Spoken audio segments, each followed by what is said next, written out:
Hey everybody, and welcome to a new video. And today I wanted to talk about one of my favorite handhelds out there, and that is the PSP. Before the PSP came out, I was all about the Game Boy Advance. I really started to get really interested in portable gaming when the Game Boy Advance had came out. That was a big deal for me. Really, I've said this a lot before on the channel and on Jason's channel.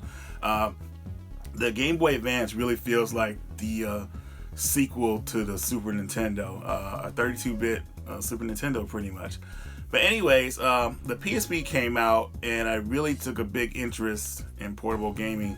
The PSP felt like the first modern, at the time, portable handheld that was wanting to go into the next level pretty much. You were able to play like games that were kind of somewhat close to PS2 quality, at least from the games I remember at least.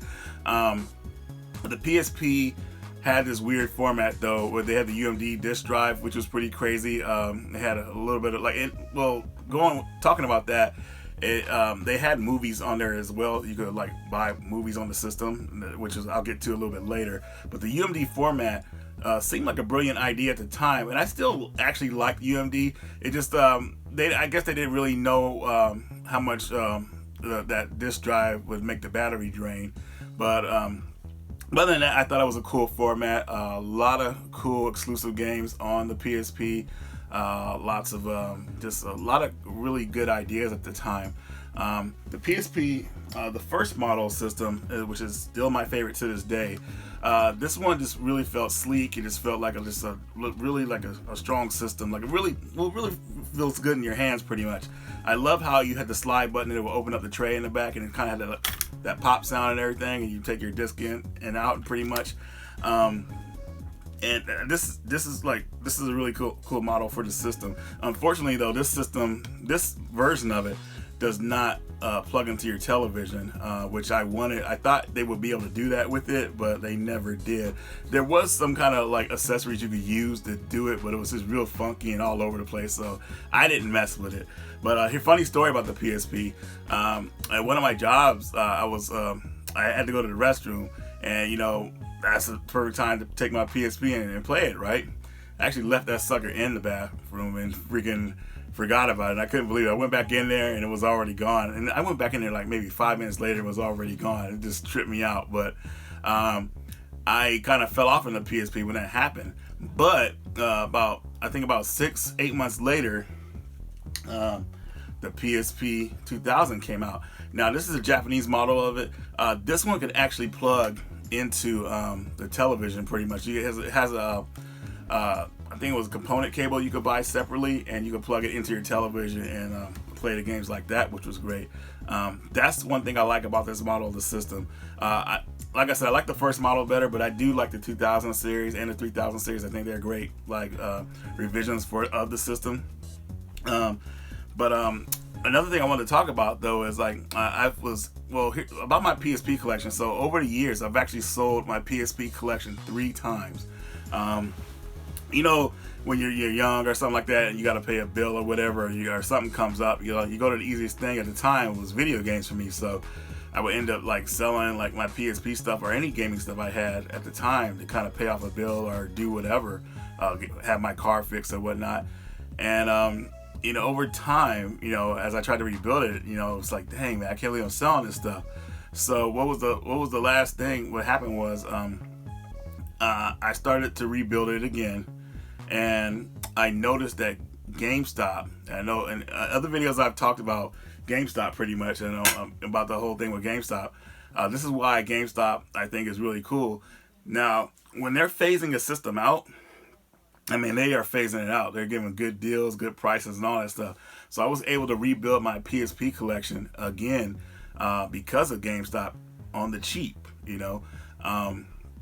Like I said, a lot of people try to give GameStop hate, but you just got to know how to shop there, and you know how to, if you're going to trade stuff in, know how to trade it in, and you know how to, if you're going to spend money, know how to spend your money, or what's a good deal.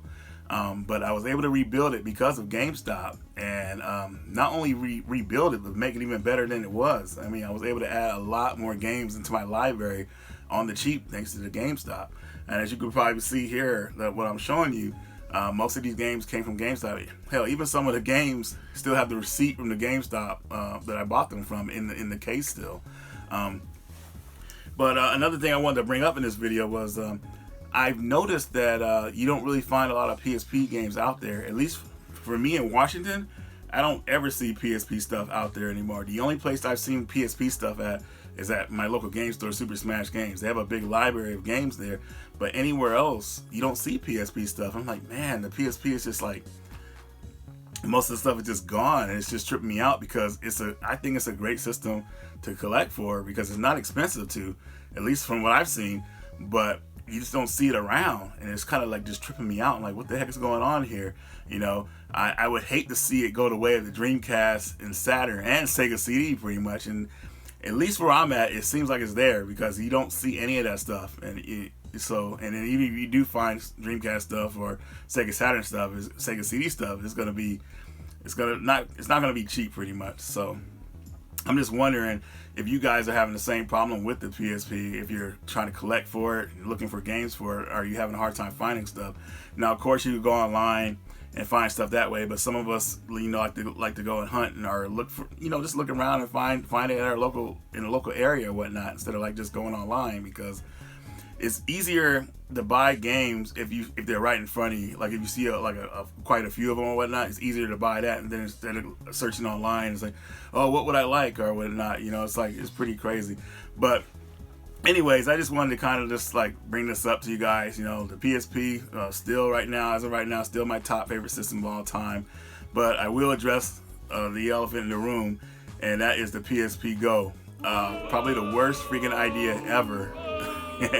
And I don't know why Sony let that get out the door. The PSP Go would have been a great system if it had a UMD drive. It did not. And I don't know why Sony thought that was going to be okay, because how are people going to play their the games they already bought for the system? I mean, I guess they were just testing the water to see if people were into the downloading thing. And at that time they weren't, because the PSP Go came with, I think it was 32 gigs of space on the system itself. Plus you could add your own memory cards to it. But I mean, after a while, and even probably after like at least 10 games or maybe a little bit more, you're gonna run out of room pretty much. It just didn't make any sense. I don't know why they did that. I had an opportunity to buy a PSP Go. I declined. The guy wanted $40 for it. I didn't have a charger. I just thought it was a waste of money. You know what I mean? Because I wouldn't mess with it. I guess they're okay now if you want to have custom firmware, the systems, which a lot of people did use the custom firmware for the PSP system. Made the system open up a lot more capabilities of the system, which was great. I mean, people actually hacked the system when it first came out. Like, they were like on it that fast, and I know that pissed Sony off. But man, I mean, the system could have did a lot more than what they put in the regular package. They should have added a lot of those features to it. But yeah, the PSP Go, I just kind of passed on it. I didn't really want to mess with that system. But like I said, now maybe it is worth it, because a lot of people just play a lot of their games on the hard drive pretty much, or just the custom firmware thing. So maybe it'd be good just to play games like that on there. But me, I like the physical games, and that's why I have this big collection of PSP games. Definitely, I think it's a system a lot of people don't really talk about, and I really would love just to see if there's any PSP fans out there, and that's why I wanted to make this video for you guys. I mean, what do you guys think of the PSP? I mean, are you finding it in your local areas? Is it one of your top favorite portables of all time? I mean, what do you think of the PSP? I know a lot of you are going to say, oh, I hate that it didn't have dual analogs. I get that, but you could get past that on this system. I mean, it has a lot of good games on it. I just feel like, man, it's a missed opportunity if people kind of like just don't know what it is, or they just kind of just pass on it pretty much, because PSP, man, I mean, I don't know if you guys remember that commercial where everybody was kind of dancing with the PSP. They were reaching out and grabbing the PSP and doing all their dancing and all like that while they're looking at the screen and everything. I think Busta Rhymes was in it too.